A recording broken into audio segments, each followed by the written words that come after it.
जय शिवराय मित्रांनो. ई-पीक पाहणी संदर्भातील जे सहाय्यक नेमले होते त्यांची आतापर्यंत भरपूर प्रमाणामध्ये कमेंट्स येत होत्या, की आतापर्यंत अजून ई-पीक पाहणी ही ग्राउंड लेव्हलला सुरू झालेली नाहीये. जी शासनाकडून ई-पीक पाहणीची तारीख होती 1 ऑगस्ट ती मात्र सुरू झाली आहे. परंतु तहसील कार्यालयामार्फत अजून त्याची तारीख नेमणूक केली नाही. भरपूर जागेवर सांगितलं, की 15 तारखेपासून ई-पीक पाहणीला सुरुवात करण्यात येणार आहे आणि भरपूर प्रमाणामध्ये जे प्रश्न निर्माण होत होते सहाय्यकांना, त्यासाठी एक अतिशय महत्त्वाची अपडेट आहे. ई-पीक पाहणी संदर्भातील जी अपडेट राहील आजची, ती त्यांच्यासाठी सर्वात सविस्तर आणि भरपूर महत्त्वाची राहणार आहे. मित्रांनो, अखेर राज्यातील शेतकऱ्यांसाठी बहुप्रतीक्षित ई-पीक पाहणीच्या सुरुवात झालेली आहे. 10 ऑगस्ट 2026 रोजी राज्य शासनाच्या माध्यमातून सर्व विभागीय आयुक्त आणि जिल्हाधिकाऱ्यांना महत्त्वाचे निर्देश हे सध्या देण्यात आलेले आहेत. या निर्देशानुसार खरीप हंगाम 2026 ची ई-पीक पाहणी 100% ई-पीक पाहणी DCSMHच्या अद्याप डिजिटल क्रॉप सर्व्हे या केंद्र शासनाच्या ॲप्लिकेशनच्या माध्यमातून करण्यात येणार आहे. मित्रांनो, यासाठी राज्यात ई-पीक पाहणीला सहाय्यकांची नोंदणी ही नियुक्ती करण्यात आलेली आहे.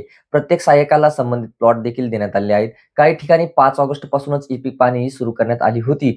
मात्र शासनाचे नवीन निर्देशानुसार 10 ऑगस्ट 2026 पूर्वी केलेल्या नोंदणी पुन्हा निरंकर म्हणजेच रिसेट करण्यात येणार आहेत. त्यामुळे आता महत्त्वाची तारीख लक्षात ठेवा. 11 ऑगस्ट 2026 ते 10 नोव्हेंबर 2026 या कालावधीमध्ये खरीप 2026 ची ई-पीक पाहणी पूर्ण करण्याचे निर्देश हे सध्या देण्यात आलेले आहेत.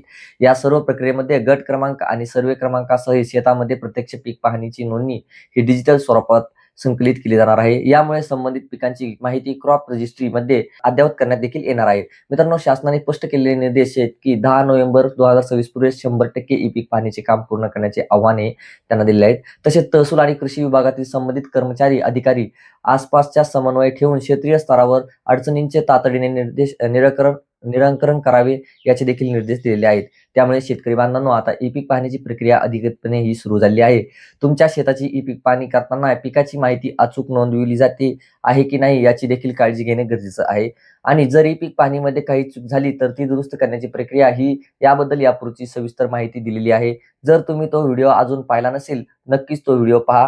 मित्रांनो, 11 ऑगस्ट 2026 ते 10 नोव्हेंबर 2026 पर्यंत हा कालावधी महत्त्वाचा आहे. त्यामुळे ई-पीक पाहणी संबंधित अपडेट्ससाठी चॅनलला सबस्क्राईब करून ठेवा. भेटूयात अशाच नवीन नवीन माहितीसह आणि नवीन अपडेट्ससह. तोपर्यंत जय शिवराय, जय महाराष्ट्र.